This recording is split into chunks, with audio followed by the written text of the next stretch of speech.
ಏನೇನು ಹೇಳಿ ಸರ್, ಪಾಪ ಅವ್ರು ಕೇಳ್ತಾ ಇದ್ದಾರೆ. ಹೇಳಲ್ಲ ಹಾಂ ಹೇಳಲ್ಲ, ಇದು ನಮಗೆ ಮಸಾಲ ಇದು ಹಾಂ ನಿಮ್ದೇ ಮಸಾಲೆ ಆಗ್ಲಿ ಅಲ್ಲ, ನಾವು ಮನೇಲಿ ಮಾಡ್ಕೊಳಕ್ ಹೇಳಿ. ಆಗಲ್ಲ ಮನೆಗೆ ಮಾಡೋದು. ಎಷ್ಟದು ಒಂದು ಲೆಗ್ ಪೀಸು? 100 ರೂಪಾಯಿ 100 ರೂಪಾಯಾ? ಒಳ್ಳೆ ಪೀಸ್. ಒಂದು 100 ರೂಪಾಯಾ? ಬೇರೆ ಕೋಳಿ ಇದೆ, ಫುಲ್ ಕೋಳಿ 400, ಅರ್ಧ ಕೋಳಿ 200. ಕೋಳಿ ಬೇಡ, ಖಾರ ಜಾಸ್ತಿ ಇರುತ್ತಾ ಏನೋ? ಮೀಡಿಯಮ್. ಮೀಡಿಯಮ್. ಕಲ್ತ್ಕೊಬಿಡ್ತೀವಿ ಅಂದ್ಬಿಟ್ಟು ಹೇಳಲ್ವಾ? ಅಡುಗೆ ಇರಲ್ಲ ನಮ್ಗೆ. ಹೆಂಗೆ, ಯಾಕೆ ಗುರು?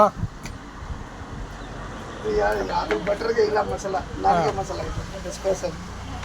ಶುಂಠಿ ಬೆಳ್ಳುಳ್ಳಿ ಇದೆಯಲ್ವಾ, ಸ್ವಲ್ಪ ಜಾಸ್ತಿ ಹಾಕ್ಬೇಕು, ಅವಾಗಲೇ ಟೇಸ್ಟ್ ಬರೋದು.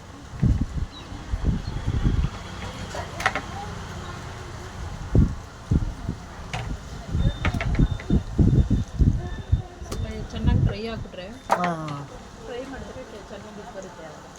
ಕಲಸಿ 1 ಅವರ್ ಇಡಬೇಕು. ಹಾಂ. 1 ಅವರ್ ಮೊಸರು ಹಾಕ್ತೀರಾ ಗುರು? ಎಲ್ಲ ಮೊಸರು ಮಿಕ್ಸ್, ಹಾಂ, ಎಲ್ಲ ಮೊಸರು ಮಿಕ್ಸ್, ನೀರು ಹಾಕಲ್ಲ. ಹೌದಾ? ಒಂದು ಲೆಗ್ ಪೀಸು 100 ರೂಪಾಯಾ? ಮೊಟ್ಟೆನಲ್ಲಿ ಕಲಿಸ್ಬೇಕು. ಮೊಟ್ಟೆನಲ್ಲಿ ಕಲಿಸಿದ್ರೆ ಎಣ್ಣೆ ಗಲೀಜಾಗಲ್ಲ. ಹಾಂ.